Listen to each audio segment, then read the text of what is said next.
నోట్లో పెట్టుకునగానే వెన్నెలా కరిగిపోయే ఈ పైనాపిల్ రవ్వ కేసరి ఎలా తయారు చేయాలో ఈ వీడియోలో చూపించబోతున్నాను. చాలా టేస్టీగా ఉంటుంది. అలానే నైవేద్యాలకైనా లేదంటే ఏదైనా ఫంక్షన్స్కి చేయాలనుకున్నా కేవలం 10-15 నిమిషాలు టైం ఉంటే చాలు ఈ రవ్వ కేసరి తయారు చేసుకోవచ్చు. ఎలా తయారు చేసుకోవాలో చూసేద్దాం. ఇంకా ఈ పైనాపిల్ కేసరి ఎలా తయారు చేసుకోవాలో చూసేద్దాం.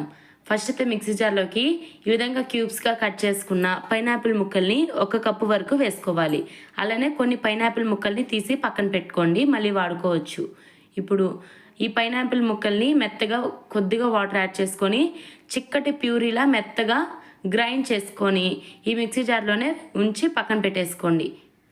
ఇప్పుడు కేసరి తయారు చేసుకోవడం కోసం ఒక కడాయి తీసుకొని 2 టేబుల్ స్పూన్ వరకు ఆయిల్ కానీ నెయ్యి కానీ వేసుకొని మీకు నచ్చిన డ్రై ఫ్రూట్స్ని చాప్ చేసుకొని యాడ్ చేసుకోండి. నేను ఇక్కడ బాదం పప్పు వరకే యూజ్ చేస్తున్నాను. మీకు నచ్చిన ఏ డ్రై ఫ్రూట్స్ అయినా కానీ వేసుకొని మంచి అరోమా వచ్చే వరకు కూడా వేయించుకోవాలి. ఇప్పుడు ఈ విధంగా వేయించుకున్న బాదం పప్పు ముక్కల్ని కూడా తీసి పక్కన పెట్టేసుకోండి.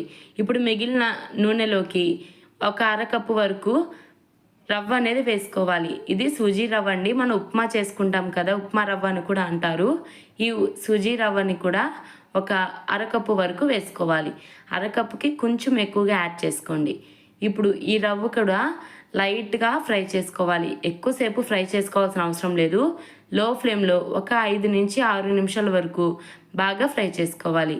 ఇప్పుడు రవ్వ నుంచి కూడా మంచి అరోమా వస్తుంది. ఇప్పుడు దీంట్లోకి మనం ముందే మిక్సీ పట్టుకున్న ఈ పైనాపిల్ ప్యూరీని కూడా యాడ్ చేసేసుకోండి. మనము ముందే పైనాపిల్ని మిక్సీ పట్టుకున్నాం కదా, ఆ ప్యూరీ అనేది ఈ రవ్వలోకి యాడ్ చేసుకొని ఒక 2 నిమిషాలు మొత్తం కూడా కలిసే విధంగా బాగా ఫ్రై చేసుకోవాలి. ఇప్పుడు దీంట్లోకి అదే మిక్సీ జార్లోకి మనం ఏ కప్పుతో అయితే రవ్వ తీసుకున్నామో అదే కప్పుతో నిండుగా, అలానే ఇంకో సగం 1.5 కప్పు వరకు వాటర్ అనేటివి అదే మిక్సీ జార్లోకి వేసుకొని యాడ్ చేసుకోండి. ఇప్పుడు ఈ ఒక అరకప్పు వరకు రవ్వకి 1.5 కప్పు వరకు వాటర్ అనేటివి యాడ్ చేసుకోవాలన్నమాట. ఇప్పుడు వేసుకున్న తర్వాత ఉండలు లేకుండా నేను ఇక్కడ ఎలా అయితే వీడియోలో చూపిస్తున్నానో ఈ విధంగానే మీడియం ఫ్లేమ్లో పెట్టుకొని ఫ్లేమ్ అనేది ఇక్కడ ఎలా అయితే చూపిస్తున్నానో ఈ విధంగా ఉండలు లేకుండా స్మూత్గా వచ్చే విధంగా గరిటె సహాయంతో మొత్తం కలుపుతూ కూడా మంచిగా మిక్స్ చేసుకుంటూ ఉండాలి. ఈ స్టేజ్లోనే యాలకుల పొడి అనేది యాడ్ చేసుకోండి. నేను వేసాను కానీ ఆ క్లిప్ అనేది మిస్ అయింది నాకు, సో చెప్తున్నాను. యాలకుల పొడి కూడా యాడ్ చేసుకొని ఒకసారి కలుపుకోండి. ఇప్పుడు 1 కప్పు నిండుగా పంచదార అనేది యాడ్ చేసుకోండి. మీరు పంచదార వద్దు అనుకుంటే బెల్లంతో అయినా చేసుకోవచ్చు.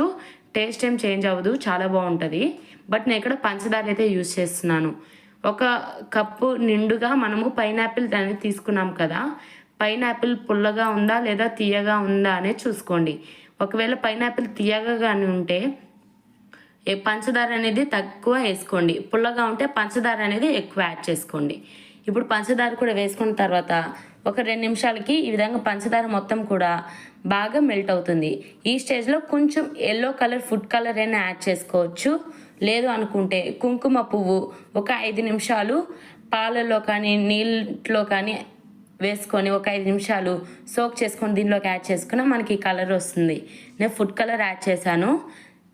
అలానే ఇంకా ఈ విధంగా మనకి కేసరి మొత్తం కూడా రెడీ అయింది. మంచి కన్సిస్టెన్సీ వచ్చిన తర్వాత మనము ఫస్టే వేయించుకున్న బాదం పప్పు, అలానే మనం ఫస్టే తీసి పక్కన పెట్టుకున్న పైనాపిల్ ముక్కలు కూడా యాడ్ చేసుకొని మొత్తం కూడా కలిసే విధంగా బాగా కలుపుకోవాలి. ఈ విధంగానే ప్యాన్ నుంచి సపరేట్ అవ్వాలి. ఈ విధంగా బాగా ప్యాన్ నుంచి సపరేట్ అయిన తర్వాత ఈ స్టేజ్లో మీరు నచ్చితే గీ అనేది యాడ్ చేసుకోండి. నెయ్యి అయితే యాడ్ చేసుకోవచ్చు. నెయ్యి యాడ్ చేసుకోవడం వల్ల మంచిగా ఫ్లేవర్ఫుల్గా చాలా టేస్టీగా ఉంటుంది. బట్ ఇక్కడ నేను ఏం యాడ్ చేయటం లేదు, సింపుల్గా చేసేస్తున్నాను.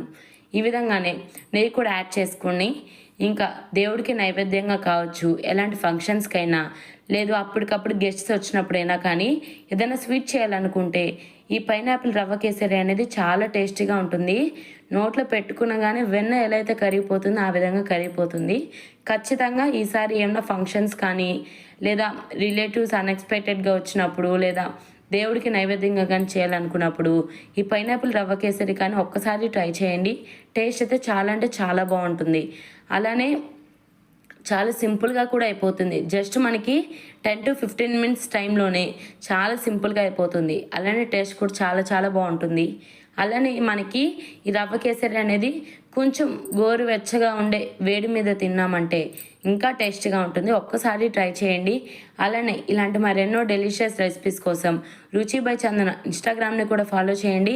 యూట్యూబ్లో కూడా సబ్స్క్రైబ్ చేసుకోండి. వీడియో నచ్చినట్టయితే లైక్ చేసి మీ ఫ్రెండ్స్ అండ్ ఫ్యామిలీకి షేర్ చేసి ఈ రవ్వ కేసరి చేసి పెట్టమని అడగండి.